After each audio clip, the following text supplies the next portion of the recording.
حجاج ابن یوسف چې کله مړ شو نو د هغې مور ډېره خفه وه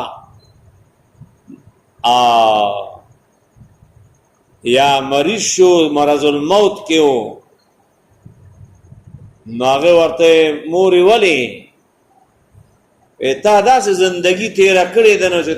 تا سره به څه چل کي الله په وړاندې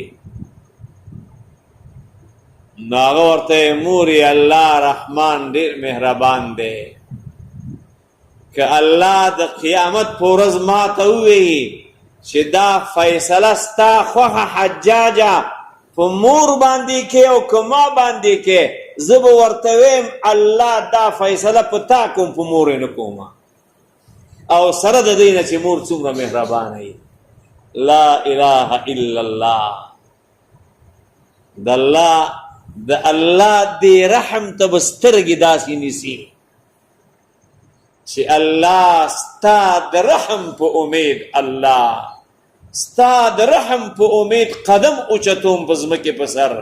ستا د رحم په امید الله دا کمزور عمل کومه ستا د رحم په امید لاسونه درته اوچتوم الله ستا د رحم په امید معافي درنه غواړم ستا د رحم په امید الله دې قبر ته ما زړه ښه کړی و چې روان به یم که غواړم او که نه غواړم خو ستا د رحم په امید الله دغه توره تیاره د قبر ما قبوله ده لا اله الا الله زمونږ رب ډېر رحمان دی